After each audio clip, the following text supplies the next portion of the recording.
In a quiet neighborhood where safety was an illusion, a secret war was about to explode. The fake HOA officers thought they could control everything, but they didn't know one thing. A retired Navy SEAL lived here. What started as a property dispute has now become a battlefield. Betrayal, blood, survival. When trust shatters and shadows close in, only one rule remains: hunt or be hunted. It was a quiet Tuesday morning, the kind of morning where the world feels slow, calm, and harmless. The sun slipped through the blinds, painting faint golden stripes across the wooden floor. The smell of fresh coffee lingered in the air as I sat at the kitchen table, flipping through the local paper. 12 years, that's how long I'd lived in this neighborhood. I knew the sound of every passing car, every barking dog, every kid's laughter echoing from down the street. Life here wasn't perfect, but it was safe. Or at least I thought it was. Then came the knock. 3 hard, deliberate thuds against my front door. Not casual, not friendly, intentional. Something about it immediately raised my guard. I stood up slowly, placing the coffee mug on the counter without making a sound. My instincts, sharpened by years of Navy SEAL training, kicked in automatically. You don't spend over a decade in special operations without learning to read energy, tone, and rhythm. And the energy at my door wasn't right. I approached the entryway silently, avoiding the creaky spot in the wooden floorboards. Through the peephole, I saw 2 men standing on my porch, mid-40s, dressed in cheap black suits, holding clipboards. One had sunglasses on despite the soft morning light, and the other wore a forced smile that didn't reach his eyes. I opened the door just enough to speak, keeping the security chain locked. "Can I help you?" I asked. The taller one cleared his throat and held up a laminated badge. "Well, good morning, sir. We're with the Homeowners Association Enforcement Division," he said, his tone overly confident. "We're here regarding several violations associated with your property." Homeowners Association? That was my first red flag. We don't have HOA. Not in this neighborhood. I knew it.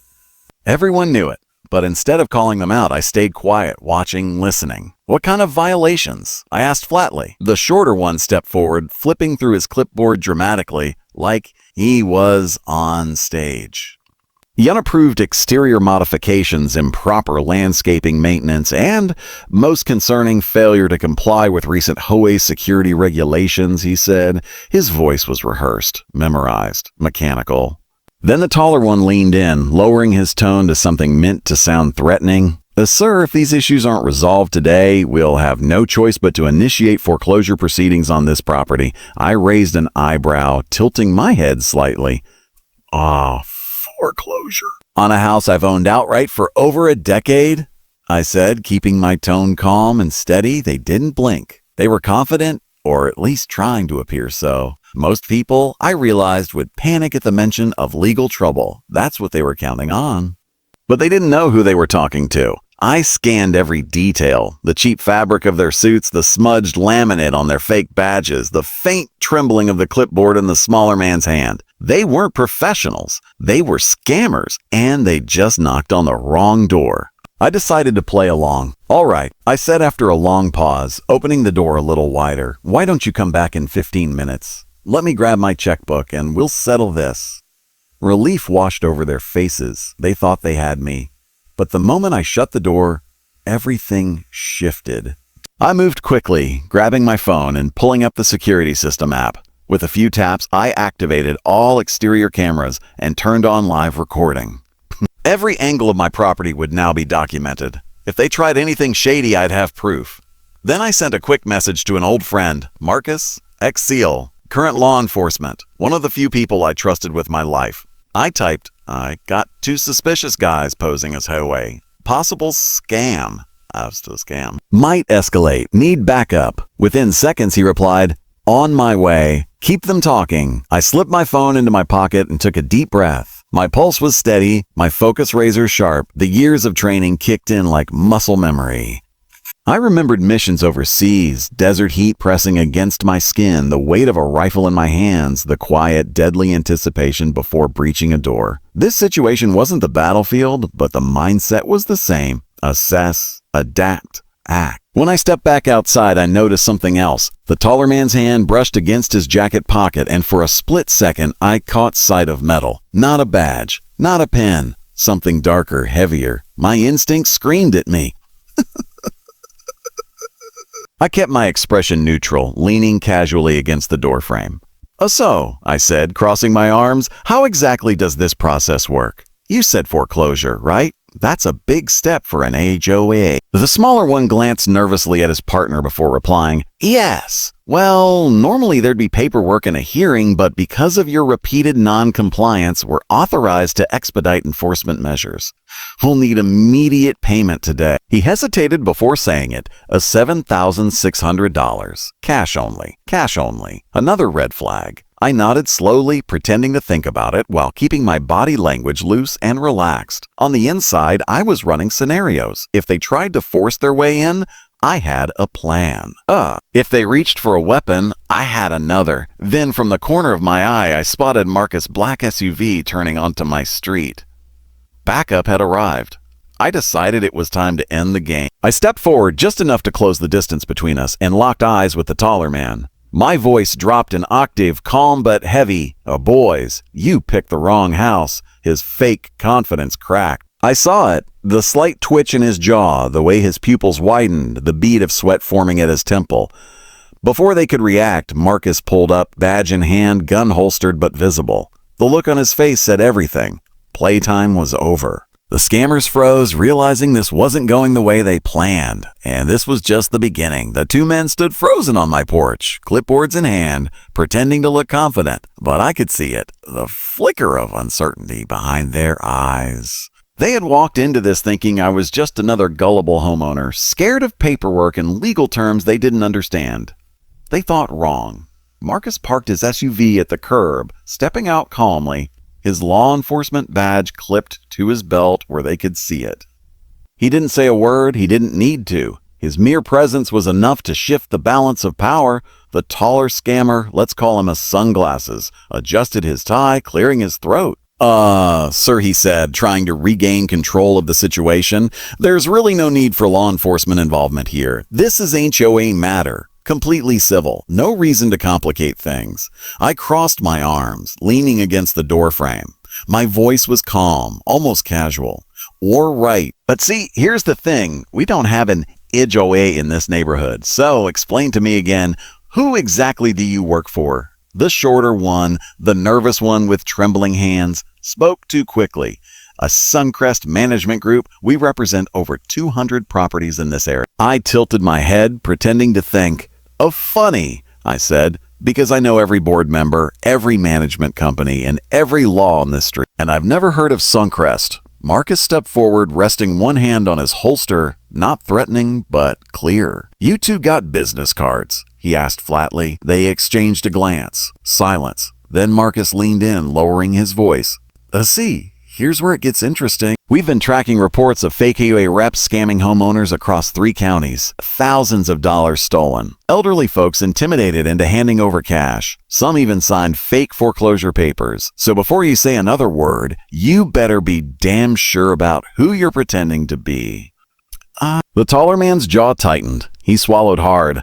I studied their body language, the nervous shifting, the darting eyes, the slight tremor in their breathing. I'd seen this before. Overseas in interrogations, liars trying to hold their story together, patching holes faster than they can appear. I let the silence stretch, heavy and uncomfortable, forcing them to fill it. Finally, Sunglasses sighed, his confidence cracking. "Oh, look, we're just doing our job, all right? You pay today, we walk away. No trouble." There it was, the slip. No HOA representative would ever say that. No contracts, no official warnings, no legal citations. Just cash only and a quick exit. I stepped closer, lowering my voice so only they could hear. "You've got about 30 seconds to get off my property before this turns into a whole different kind of problem." The shorter man stiffened, panic flashing across his face. But Sunglasses wasn't ready to give up. He straightened his back, forcing a fake smile. "You really want to make this hard on yourself, huh? You don't understand how this works?" I leaned in, my voice calm, steady, and deliberate. "No, son, you don't understand how I work." I let those words hang in the air, heavy and cold. Then Marcus stepped forward, pulling out his badge fully this time. "Names, ID, now." The shorter one stammered, we didn't bring. That's what I thought, Marcus interrupted sharply. Before they could react, I discreetly hit the emergency button on my security app, alerting local police. My exterior cameras were still rolling, recording every second, their faces, their fake badges, their threatening words. Sunglasses finally broke. He lowered his clipboard and muttered under his breath, "This isn't worth it." The two exchanged a quick glance, and without another word, they turned and started walking back down the driveway. But Marcus wasn't about to let them slip away. "Stay right where you are," he ordered, stepping toward them. "Police are on the way. You're not going anywhere." That's when things shifted from tense to dangerous. Sunglasses spun around fast, shoving Marcus backward with surprising force. The shorter one bolted for the sidewalk, sprinting toward a black sedan parked at the end of the street. Marcus recovered instantly, lunging after Sunglasses, and I moved without thinking. My training took over, instincts firing on pure muscle memory. I cut off Sunglasses' escape, blocking his path as Marcus tackled him from behind, forcing him to the ground. The guy fought like hell, twisting, kicking, trying to break free, but Marcus had him locked down. Meanwhile, the shorter one reached the sedan, fumbling with the door handle. I sprinted after him, closing the distance fast. Before he could get inside, I grabbed his wrist, twisted him around, and pinned him against the car. "A game's over," I said through clenched teeth. Seconds later, two patrol cars screeched around the corner, sirens off, but lights flashing. Officers jumped out, weapons drawn, not aimed at us, but ready if needed. Marcus identified himself immediately, explaining the situation. Within minutes, both scammers were in handcuffs, sitting on the curb, while officers verified their identities. And that's when we learned the truth. These guys weren't acting alone. They were part of a larger organized ring that had been targeting homeowners across 3 counties, posing as HOA representatives to collect bogus fines and seize properties. According to the officers, there had been at least 12 confirmed victims in the last 2 months, most of them elderly, living alone and too afraid to fight back. But not this time. Not here. As the officers loaded the two into the back of the squad car, Marcus looked at me and smirked. "Guess they didn't read the fine print," he said. I chuckled softly, shaking my head. No, they just didn't know whose door they were knocking on. I watched the patrol cars drive away, my camera still rolling, capturing every detail. My footage would help build the case against them, but something told me this wasn't over. If this was part of a bigger operation, there would be more coming. And I'd be ready that night. I couldn't sleep. The scammers were in custody, but something about the entire situation felt wrong. Too polished, too calculated. Those guys weren't amateurs. They had fake badges, rehearsed lines, forged documents, and even a getaway car waiting at the corner. That wasn't two random crooks trying their luck. That was organized. I sat in my living room, lights dim, security feeds playing on the TV. Every camera angle replayed in a loop. The knock, the fake smiles, the threats, the struggle, the arrests. I rewound the footage again and again, looking for something I might have missed. At 2:37 a.m., I spotted it. In the corner of one frame, just for a split second, a second car sat idling across the street. Black SUV, no plates, tinted windows. It wasn't parked there before the scammers arrived, and it wasn't there when the police came, which meant someone else was watching. I grabbed my phone and called Marcus. He answered on the first ring. "You're awake too," he said. "Not a question." "Yeah," I replied. "We've got a bigger problem than we thought." Within 30 minutes, Marcus was at my house. We reviewed the footage together, pausing on the SUV. He frowned. "Well, that's not random," he said. Surveillance." "Exactly." Marcus rubbed his jaw, thinking. "We've been hearing whispers about a crew out of Phoenix. Real organized, real dangerous. They hit vulnerable homeowners. Elderly, widowed, anyone they think won't fight back. They pose as HOA reps, contractors, even utility workers. Once they gain access, they steal cash, valuables, even identities. Some victims lost their entire homes before they realized what happened." I clenched my fists. It sounds like these guys just knocked on the wrong door. Marcus looked at me serious. "Don't get cocky. These aren't street-level scammers. They're connected. If we push too hard, they'll push back. And they won't come with clipboards next time." I stared at the paused frame on the TV. The black SUV, sitting in the shadows like a predator waiting for the right moment to strike. My gut told me this wasn't over. And I was right. The first retaliation the next morning, I woke up to the sound of tires crunching gravel outside my house. Instinct kicked in. I grabbed my pistol from the nightstand and checked the cameras. Nothing unusual at first, until I noticed a man in a dark hoodie casually walking past my driveway. He wasn't carrying anything. He wasn't jogging. He was scanning. I zoomed in on the feed. Black hoodie, gray jeans, gloves. In the middle of August, not a neighbor, I stayed low, creeping toward the front window. When I peeked through the blinds, he glanced up directly at my camera and smiled. Then he kept walking, disappearing around the corner. It wasn't random. It was a message. I called Marcus immediately. "They're watching me," I said. "I figured they would," he replied. "Listen carefully. Don't engage. Let me make some calls. We need to handle this smart." But I wasn't wired to sit and wait. My instincts told me if they were bold enough to scout my house in daylight, they were planning something bigger. So I set my own trap. The plan that evening, I staged my house like an easy target. Front porch light off, curtains slightly open. Boom. A single duffel bag placed on the couch where it was visible from the street, stuffed with newspapers, not cash. Then I armed every camera, every motion sensor, every silent alarm. I didn't sleep. I waited. At 1:13 a.m., movement triggered the south side sensor. I switched to the live feed instantly. Two figures dressed in black were crouched by the fence line, moving low and careful. These weren't the clipboard cowboys from yesterday. These were professionals. I slid on my tactical vest and grabbed my sidearm.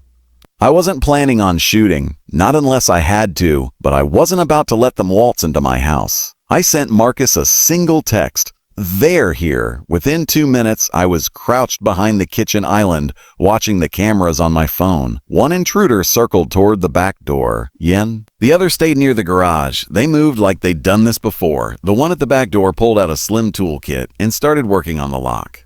I stayed perfectly still, slowing my breathing, counting his movements. 1, 2, 3 clicks. The door creaked open.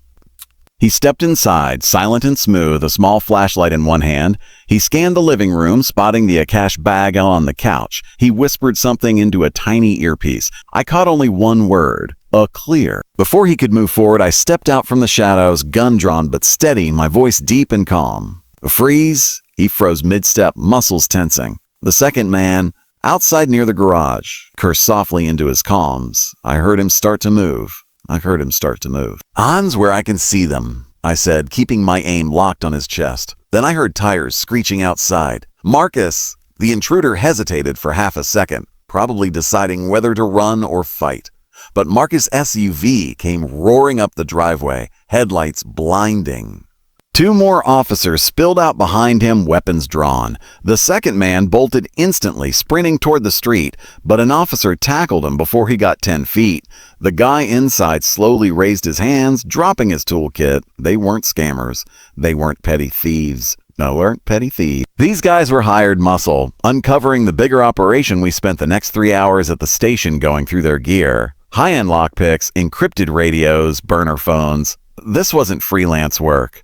This was coordinated. One officer pulled up a list of recent HOA-related scams across the state. In the last 3 months alone, there were 48 incidents. Home invasions disguised as inspections, cash demands, fake foreclosures. When one of the arrested men finally cracked, he revealed the name of the group behind it. The Suncrest Group. Same fake company, name the clipboard scammers had used. Except this wasn't a company. It was a shell, a front for a criminal organization moving through multiple states. And according to him, my name was now on their list. I wasn't just a failed scam attempt anymore. I was a problem they wanted to eliminate. Marcus leaned back in his chair, rubbing his temples. "You just made yourself a target, buddy." I smirked slightly. "But makes it easier to find them." That was the night everything changed. This wasn't about 2 fake HOA reps anymore. It wasn't about my house. It wasn't even about my neighborhood. This was war, and they had no idea who they were up against. For 3 days, my house became a fortress. Reinforced doors. Motion sensors active 24/7. My security cameras now streamed directly to Marcus Command Center downtown. I wasn't just protecting myself anymore. I was bait. The Suncrest Group had made a mistake the moment they sent those fake HOI officers to my door. I wasn't their typical victim. I wasn't scared. I wasn't going to hide. I was going to hunt them back. But Marcus was worried. "You're playing with fire," he warned as we sat in my living room, reviewing the latest case files. "These guys aren't street hustlers. They're organized, well-funded, and ruthless. They'll send more men." I nodded calmly. "Good. Let them." He shook his head, sighing. Man, you've been out of the Navy for years. You don't have to prove anything." "This isn't about proving anything," I said, my voice steady. "It's about sending a message. They picked the wrong neighborhood, and if I let them walk away, they'll come back stronger. Not just for me, for every house on this street." Marcus leaned back, studying me for a moment. He knew there was no talking me out of it. "Fine," he muttered. "And we do it my way. Controlled. Me, my guys, back up in place. You draw them out. We close the trap. A plan. Finally." The bait 2 nights later, we set the stage. I left my porch light off, garage door slightly open, and one window unlatched. Just enough to tempt anyone watching. Inside, my house looked dark and quiet. A single backpack sat on the kitchen counter, visible from the driveway. From the outside, it looked like I'd dropped my guard. But inside, we had motion sensors hidden in every corner, high-resolution night vision cameras covering the perimeter, and 3 unmarked police vehicles parked strategically out of sight. I was ready. Marcus was ready. His team was ready. At 12:14 a.m., my south side camera pinged first. 2 men, black clothes, gloves, moving fast and low. I watched from behind the kitchen counter as they scaled the side fence, but something was different this time. These weren't the same sloppy scammers. These guys moved like operators. Quiet. Precise. Military precision. Marcus whispered the comms in my ear. "Hold position. Don't engage until I give the word." I exhaled slowly, steadying my heartbeat, and lowered my breathing like I used to before breaching a door overseas. The first intruder crept toward the back window, the one we'd left accidentally unlocked. He popped it open silently and slid inside. The second stayed outside, crouched low, scanning the perimeter with a small thermal scope. Then my living room sensor tripped. I could hear his footsteps on the hardwood floor, slow, controlled, deliberate. He paused, probably spotting the fake backpack. Then, without saying a word, he reached up to his earpiece and whispered something I couldn't hear. Marcus murmured softly into the comms. "A copy. Inside target confirmed." "SWAT in position." "Wait for my signal." I crouched behind the kitchen island, pistol in hand but angled down. My breathing was slow, controlled, my body loose, ready to spring if I had to. The intruder walked closer, then froze. I watched his head tilt slightly as he noticed the red blinking light on the corner camera, the one we'd placed intentionally in plain sight. He raised his hand, and that's when everything exploded. The firefight foreshadows burst from the darkness outside. 2 more men we hadn't seen on the cameras. They weren't coming for money.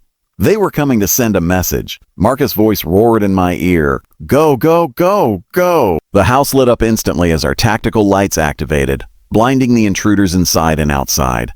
Police trucks screeched onto the street, floodlights blazing as SWAT units closed in. The man inside spun around, pulling a compact pistol from under his jacket. Drop it!" I shouted, stepping from behind the counter, my aim steady on his chest. He hesitated, then fired. The shot cracked through the kitchen, splintering the cabinet inches from my head. I dropped low, rolled behind the counter, and returned one controlled shot into the hardwood floor near his feet. He dove behind the couch, firing again. Sparks burst from the tile, debris flying. Outside, shouts erupted as Marcus' team engaged the other 3 men. A flashbang detonated near the garage, filling the night with blinding light and a deafening boom. I moved silently, circling wide through the dining room, flanking the gunman's position. I came up behind him, catching him mid-reload. "Don't," I said coldly, aiming center mass. For a moment, we just stared at each other, breathing heavy, the tension thick enough to choke on.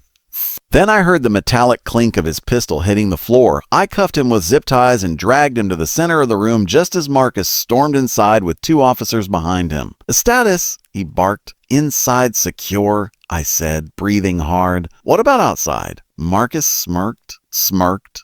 A 3 down, 1 in custody. None of ours hit. "You," I shook my head. A clean. The interrogation at 3 a.m., we had them all seated in the interrogation room downtown. 4 men, silent, stone-faced, refusing to speak. For 2 hours, detectives grilled them. Nothing. Not a word. Oh. These guys were professionals. Finally, Marcus and I stepped in. I pulled out the fake HOA badges from the first 2 scammers, tossing them onto the table. Recognize these? I asked calmly. One of them smirked faintly, shaking his head. I leaned forward, locking eyes with him. I asked, you came into my house. You threatened my neighborhood. And you just tried to kill me. You think this ends tonight? Silence. Then Marcus dropped a folder on the table. Dozens of photos, documents, and reports we'd pulled from their burner phones. Pictures of houses, elderly homeowners. Entire property lists marked with red check marks. One of the men finally spoke, his voice low and rough. You should have kept your door shut, Navy boy. I froze, my jaw tightening. They knew who I was. That meant this wasn't just some random hit. This was personal now. Marcus leaned in, his voice sharp.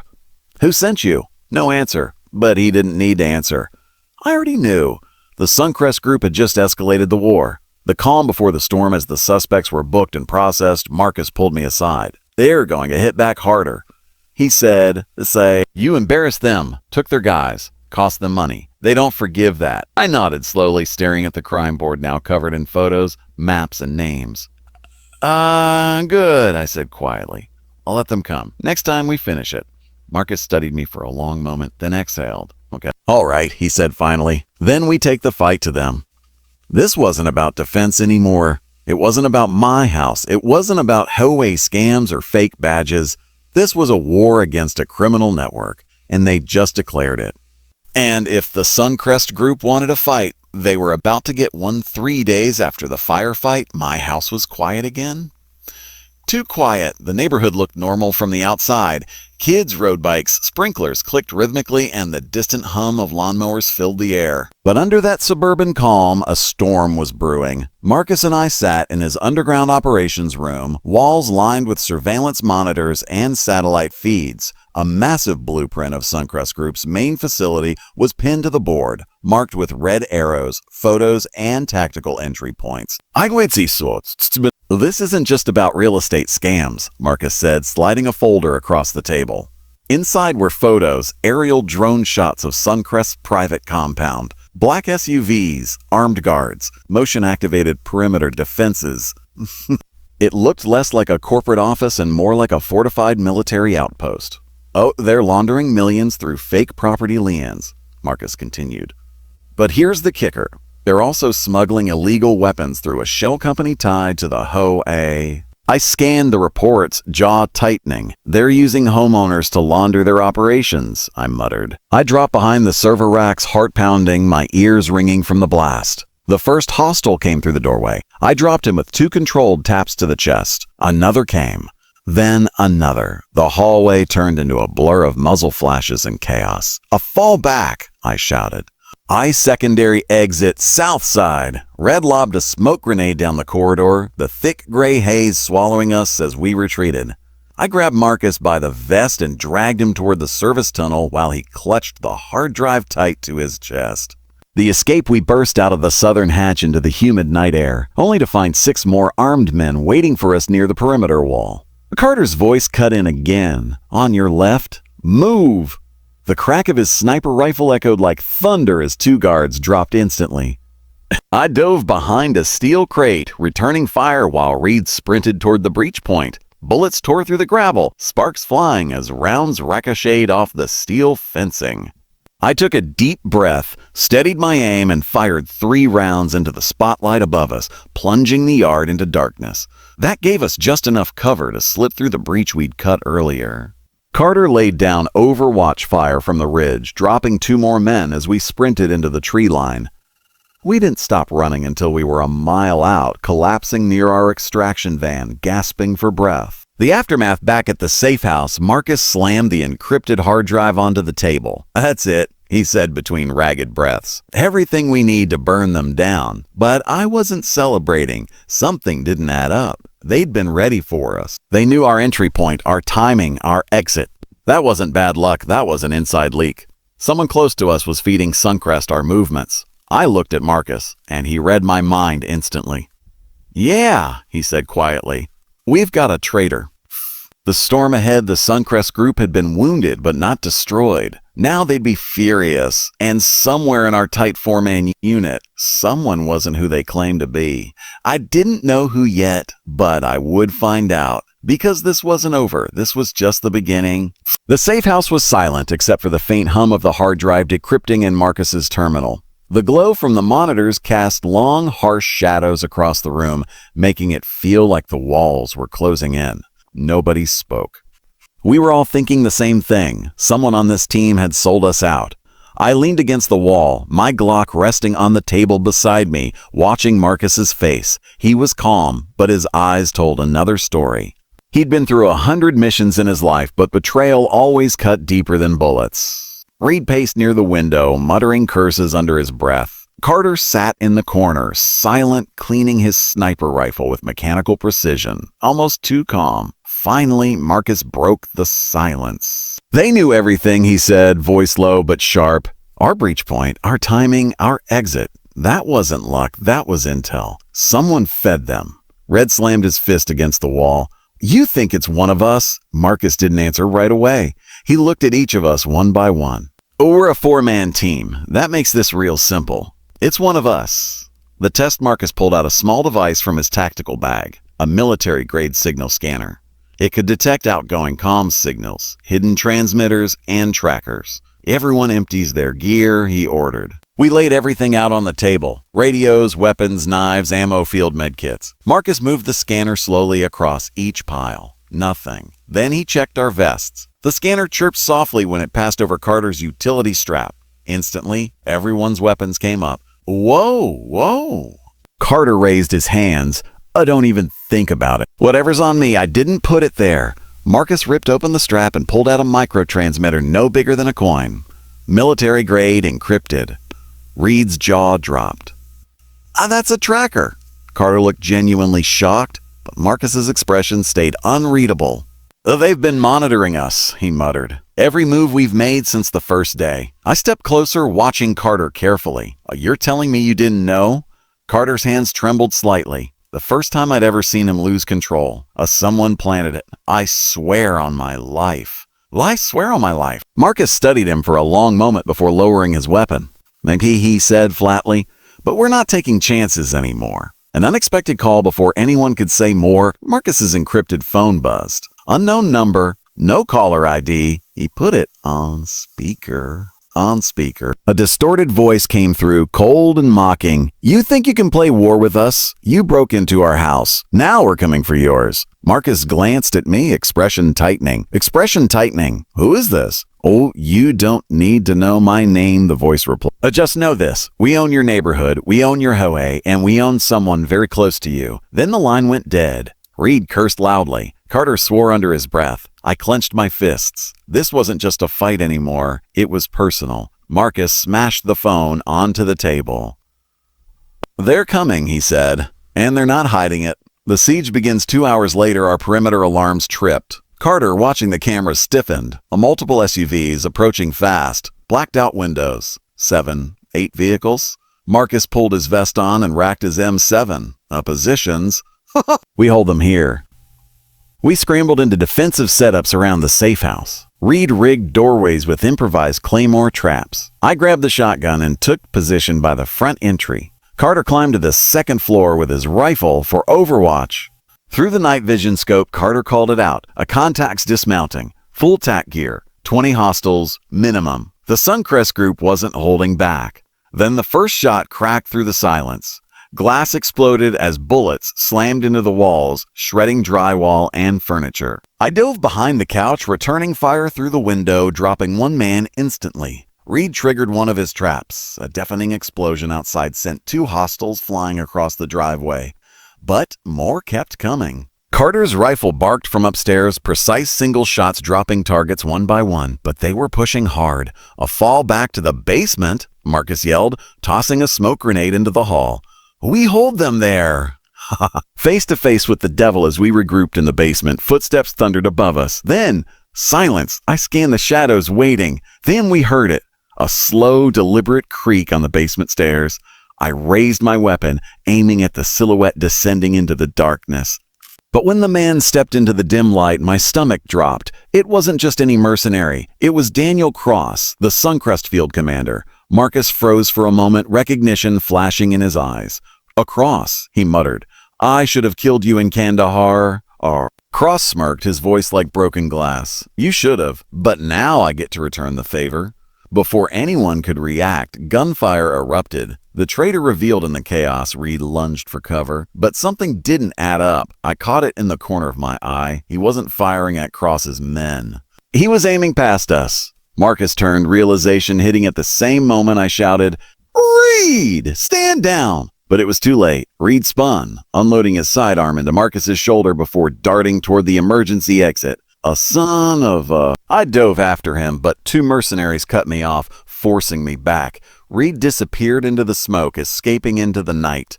The retreat Marcus was bleeding, but alive. Carter dragged him into cover as I laid down suppressive fire, forcing Cross's team to retreat temporarily. But we were surrounded, low on ammo, and down a man. And worse, Red now had full knowledge of our safe house locations, tactical protocols, and fallback routes. Extraction. I yelled into comms. Carter confirmed. "A van's 2 minutes out, but we've got to punch through the west side." Marcus gritted his teeth, slinging his M7 despite his injury. Then we punch hard. We moved as one, carving a brutal path through the mercenaries. The air was filled with smoke, sparks, and screams. Close quarters combat at its most violent. Finally, we burst through the west breach and dove into the waiting van. Carter floored it, tearing down the back roads as muzzle flashes disappeared in the distance. A war without rules back at our secondary safe house. Marcus's wound was patched, but his anger burned hotter than ever. "Reed sold us," I said, my voice low, steady. Marcus nodded grimly. And Cross knew everything. Every fallback, every countermeasure, every blind spot. Carter leaned forward, eyes hard. "So what now?" Marcus looked at us both. His face was pale from blood loss, but his voice carried steel. "We end this," he said. No more playing defense. We find Red. We find Cross. We burn Suncrest to the ground." The cliffhanger. Hours later, Carter was scanning drone footage of Suncrest's compound. Suddenly he froze. "Marcus, you need to see this." On the screen was live footage of Reed standing inside Suncrest's command room. And he wasn't a hostage. He was shaking hands with Daniel Cross. Marcus's jaw tightened. His voice was low, deadly final. "Then it's official. Reed's gone." I met Marcus's gaze. "So what's the move?" He leaned forward, eyes burning with a cold, relentless fury. "We hunt them."